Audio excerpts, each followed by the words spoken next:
My name is Edward Hayes. I'm 73 years old, and if you're listening to this story right now, let me tell you, it isn't easy for me to speak these words out loud. Age has a way of making a man reflective, more forgiving even, but when betrayal comes from your own flesh and blood, it carves scars deeper than any knife. I had worked all my life, brick by brick, dollar by dollar, to build a stable future. My late wife, Margaret, used to say, "Edward, a man's true legacy is not the money he leaves behind, but the values he passes on to his children." God, if only she could see me now. I sometimes think she would turn in her grave if she had witnessed what happened between me and our daughter. That day began like any other ordinary morning. The sun peeked through the curtains, casting a pale golden glow across the wooden floors of the living room. My knees ached, as they always did, when I bent down to tie my shoes. Old age is cruel like that. It takes away your strength bit by bit. But nothing, I mean nothing, prepared me for the cruelty of my own daughter's words. Her name is Anna Hayes, my only child. I raised her with everything I had after her mother's passing. I was both father and mother to her.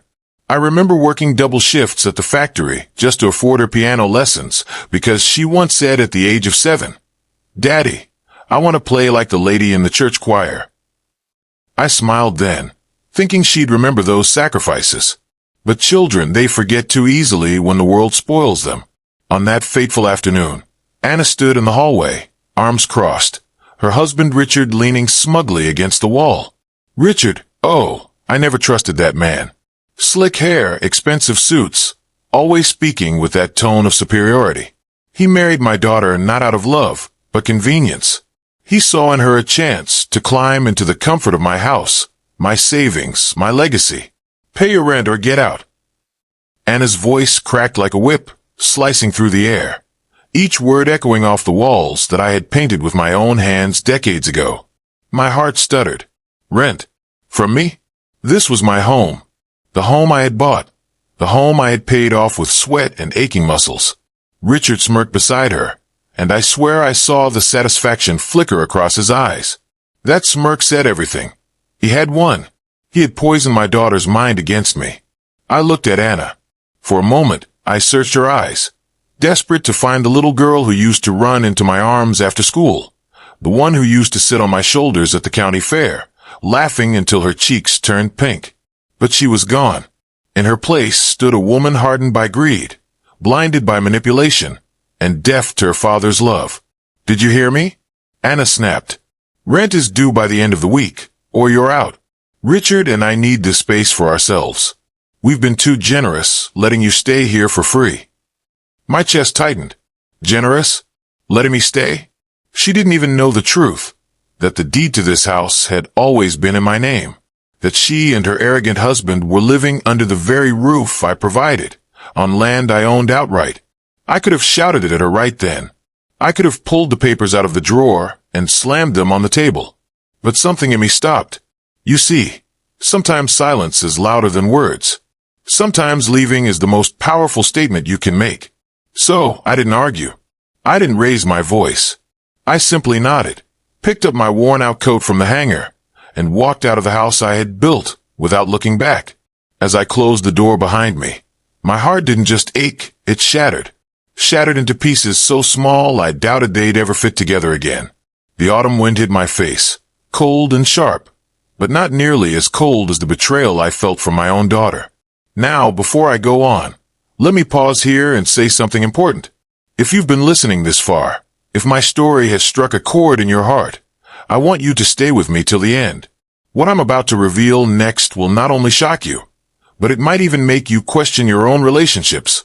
And before we move further, don't forget to subscribe, because stories like this, real, raw, and deeply human, need to be heard. And trust me, you won't want to miss how this one unfolds. Where was I? Ah yes, walking away. I left that house with only a small suitcase in my hand, packed with a few clothes, old photographs of Margaret, and a faded journal I used to write in when times were simpler. I had no plan, no destination, just the weight of 73 years of life pressing down on my shoulders. But let me tell you something about old men. They may look fragile, but inside, they carry storms. Decades of hardship, sacrifice, and survival build a resilience no young man can ever understand. As I walked away from the house, I began to think. Slowly, carefully, I started to weave a plan. You see, Anna thought she had pushed me out. Richard thought he had cornered me. But what neither of them knew was this. I still held the key to everything. And soon, the truth would surface in a way they never saw coming. That was the day my own daughter screamed at me, demanded rent from her father, and unknowingly set in motion a chain of events that would turn her world upside down. I spent that night at a cheap motel on the edge of town. The room smelled of damp carpet and cigarette smoke, the kind of place where broken men usually end up. As I sat on the creaky bed, staring at the peeling wallpaper, I couldn't help but think, had I failed as a father? Or had my daughter failed me as a daughter? Sleep didn't come easy. My mind replayed Anna's words over and over, like a cruel echo. Pay rent or get out. Each repetition stabbed me deeper. How could she forget that every meal she ever ate, every toy she ever played with, every book she ever read, I provided it all. And yet, here I was, cast out like some useless old man. But beneath the hurt, another fire started to burn, the fire of truth. Because here's what Anna and her arrogant husband Richard didn't know. The house they were standing in wasn't theirs to command. It never had been. That house, with its red brick walls and white shutters, legally belonged to me, Edward Hayes. The deed was in my name, paid off decades ago. I had never told Anna because I wanted her to grow with humility, not entitlement. After Margaret's death, I thought protecting her meant giving her comfort, shielding her from the harsh realities of money and responsibility. But maybe I had sheltered her too much. I opened my old leather briefcase, the one I'd carried since my factory days. Inside, tucked beneath yellowed papers and faded receipts, was the official document, the house deed. My trembling fingers traced over my name, printed bold and clear. Proof. Undeniable proof that everything they thought was theirs was actually mine. I chuckled bitterly. They want rent.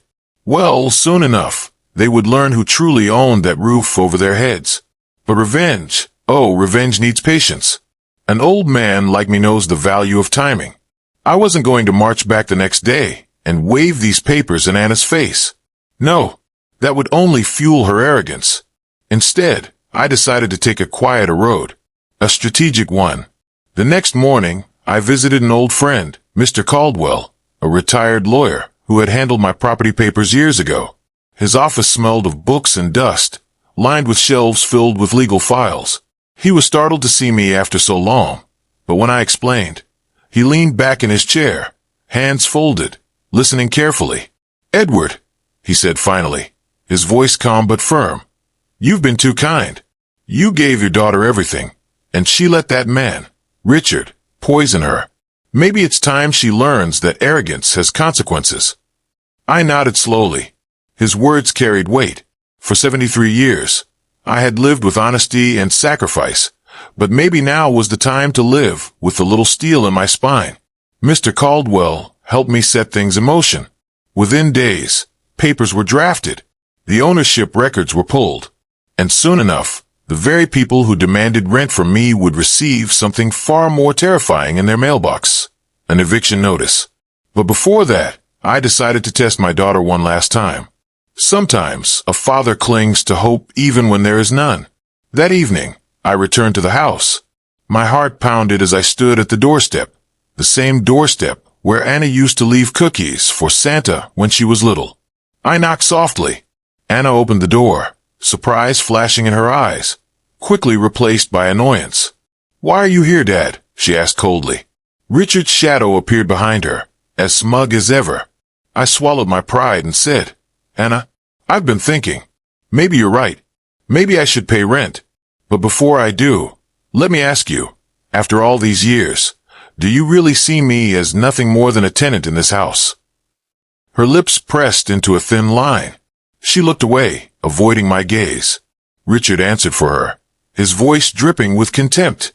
"Yes, that's exactly what you are. A burden. Pay up or leave." My chest tightened. That was the last thread of hope snapping inside me. Anna didn't even defend me. She let that man speak for her, as though I was nothing. I nodded quietly and turned away.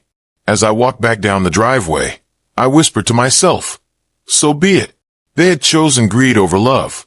And soon, they would learn the cost of that choice. 3 weeks later, the storm finally broke. It was a crisp Tuesday morning when Richard opened the mailbox, his silk robe flapping in the chilly wind. Anna was inside, sipping her coffee, scrolling through her phone as though life was perfect. She didn't know that the very foundation of her comfort was about to collapse in her hands. Richard pulled out a thick envelope, stamped with bold letters. Legal notice. His smug face faltered for the first time. He ripped it open casually at first, expecting some bill, but as his eyes scanned the words, the color drained from his cheeks. Eviction notice, 30 days to vacate. Anna noticed the silence. "What is it, honey?" she called, walking toward him with a smile that quickly froze when she saw the letter shaking in his hands. She snatched it, her eyes darting across the page, disbelief spreading like wildfire across her face. "Vacate the property immediately. Owner Edward Hayes." "Owner," she whispered, her voice trembling. "No, this has to be a mistake." But it wasn't a mistake. It was the truth, printed in black and white, sealed with the authority of the law. Inside that house, chaos erupted. Richard cursed under his breath, pacing back and forth. Anna's hands trembled as she clutched the notice. For the first time, the house no longer felt like theirs. The walls closed in, the air thickened. Every corner seemed to whisper, "This is not yours." Meanwhile, I, Edward Hayes, sat calmly in my friend Caldwell's office, sipping black coffee. My old hands wrapped around the mug, steady and certain. The storm I had carried in my chest was now unleashed on them, not out of cruelty, but out of necessity. You might think I should have felt guilt, but let me ask you, what father deserves to be thrown out of his own house by the child he raised? What man deserves to be called a burden after building the very roof his family lives under? No, this was not revenge. This was justice. The phone rang that afternoon. It was Anna. My heart clenched when I saw her name flash across the screen. For a second, the father in me wanted to forgive, to answer with warmth, to pretend nothing had happened. But then I remembered her words. "Pay rent or get out." I picked up. "Dad, is this true?" Her voice cracked, desperate now, stripped of arrogance. "The house, it's in your name? You're evicting us." For a moment, I stayed silent, letting her sit in the weight of her own realization. Richard's voice echoed faintly in the background. "Don't beg him, Anna. We'll fight this." "Dad, please," Anna continued, tears audible in her tone. "We didn't know. I didn't mean what I said." Richard pushed me. Her excuses were knives twisting into my heart. Not because they hurt, but because they were too late. I had given her every chance, and she had chosen pride over love. "Anna," I said slowly, my voice steady, carrying both the pain of a father and the resolve of a man wronged. "The house was always mine. You and Richard forgot that everything you enjoy today was built from my sweat and your mother's dreams. And yet, you stood there, letting that man call me a burden." She sobbed openly now. "I'm sorry, Dad. Please, don't do this to us. Where will we go?" I closed my eyes. Her words cut deep, but behind them, I still heard Richard's voice, bitter, angry, urging her not to lower herself. Even now, he poisoned her. "Maybe you should ask your husband that," I replied. He seemed very sure I didn't belong in my own house. And with that, I hung up. The next days were filled with frantic calls, legal threats, and desperate pleas. But the truth was irrefutable. The law was on my side. The deed bore my name. Every paper, every record, every signature pointed to one fact. I owned everything. Anna showed up at Caldwell's office once, her eyes swollen from crying. She begged him to talk to me. "Tell my father I'll change. Tell him I'll do anything." Caldwell, a kind but firm man, simply told her, "Respect is not begged for after it's broken. It's lived from the beginning." The 30 days ticked by fast. Every sunset brought them closer to the moment they dreaded. And while they scrambled, I stayed quiet, letting time do the teaching I no longer could. On the final morning, a moving truck pulled into the driveway. Neighbors peeked out from behind curtains. whispering about the family being forced to leave. Anna stood on the porch, clutching a box of her belongings, tears streaming down her face. Richard barked orders at the movers, his pride refusing to crack even in defeat. I stood across the street, leaning on my cane, watching silently. Not with joy, not with vengeance, but with the heavy heart of a man who had given everything and received betrayal in return. Anna saw me. Our eyes met. For a brief moment, I thought she'd run into my arms, apologize truly, without excuses. But she just looked down, ashamed, the box slipping slightly in her hands. That was the day the eviction papers did what my words never could. They forced my daughter to face the truth. The morning of the eviction was gray and heavy, as though the sky itself carried the weight of unfinished business. I stood outside the house that had once been my pride, leaning on my cane, watching movers carry out furniture piece by piece. Each chair, each box, each framed picture felt like a chapter of my life, being dragged across the driveway. Anna was sitting on the porch steps, her face pale and streaked with tears. She looked small, fragile, so different from the confident, commanding woman who once screamed, "Pay rent or get out," at me. Now, she was the one being forced out, and irony burned through the air like fire. Richard stormed about, cursing under his breath, shouting at the movers, at Anna, at anyone but himself. His pride was collapsing, but his arrogance was still alive, refusing to admit defeat. He caught sight of me across the street and spat bitterly. "You think you've won, old man? You'll regret this." I said nothing. Men like Richard feed on reactions, and silence is the weapon they can't fight. Finally, Anna gathered her courage. She rose slowly and walked toward me. Her steps were hesitant, heavy with shame. When she stopped in front of me, I could see the fear in her eyes. Fear not of losing the house, but of losing me forever. "Dad," she whispered, her voice trembling, "please don't do this. I know I was wrong. I let him influence me. I spoke words I didn't mean. But I'm your daughter. I'm all you have left." Her words pierced me like arrows. For a brief moment, the father inside me wanted to crumble, to gather her into my arms, to tell her everything would be okay. But another voice inside, the voice of every sleepless night, every insult, every moment of betrayal, told me this was not the time for softness. This was the time for truth. "Anna," I said slowly, my voice steady as stone, "you stood in that hallway and called me a burden. You let your husband speak to me as though I were some stranger renting a room. Do you remember what your mother always said? A house is built by hands, but a home is built by heart. Tell me, did this house ever feel like a home after those words?" She lowered her head, tears dripping onto the gravel. "I was blind, Dad. I thought I was standing up for us, for our life. But I see now, I destroyed everything." Behind her, Richard scoffed. "Don't waste your breath on him, Anna. He's enjoying this. He doesn't care about you. He just wants revenge." I turned my eyes toward him, and for the first time in years, I let the full weight of my voice fall like a hammer. "Revenge," I said. "No, Richard. What I wanted was respect. Something you could never understand. You walked into my house with your arrogance, and you turned my daughter against me. You thought I was weak because of my age. But today, you learned the truth. Age doesn't weaken a man, it sharpens him." Richard's face twisted with fury, but he had no words. The papers, the law, the truth, they were all against him.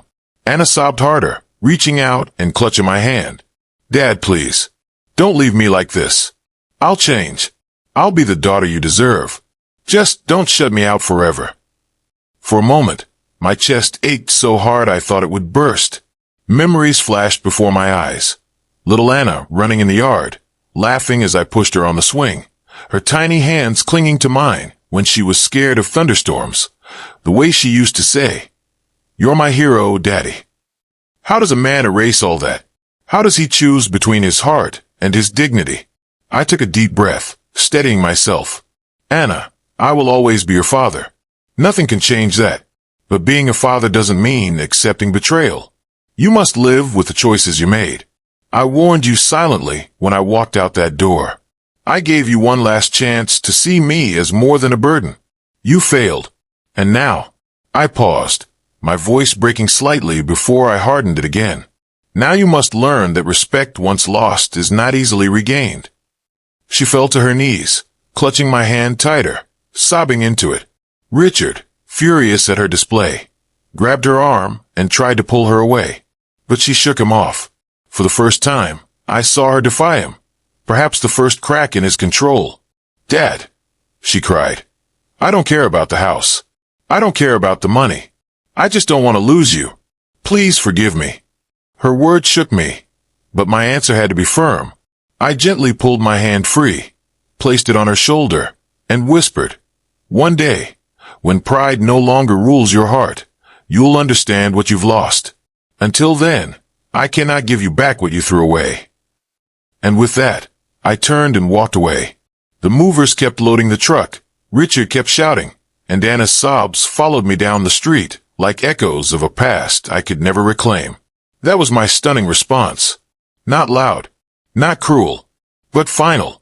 A father's heartbreak disguised as strength, leaving behind the house that held both his memories and his pain. The day I walked away from that house for the final time, the autumn leaves swirled around my feet, crunching beneath every slow step. Behind me, the sound of movers echoed, boxes thudding, furniture scraping, Richard's angry voice filling the air, and Anna's sobs. God, those sobs haunted me. They followed me like shadows I couldn't shake off. I didn't look back. Not because I didn't care, but because if I had turned around, I might have broken. And in moments like these, a man must choose between his heart and his dignity. I had already given Anna my heart for 73 years. It was time to preserve my dignity. That night, I sat by the window of my small rented apartment. The silence pressed against me, heavy but strangely peaceful. The old photographs of Margaret on the table seemed to glow faintly in the lamplight, as though she were there, watching over me. I whispered to her picture, "I hope I did the right thing, love. I hope she learns."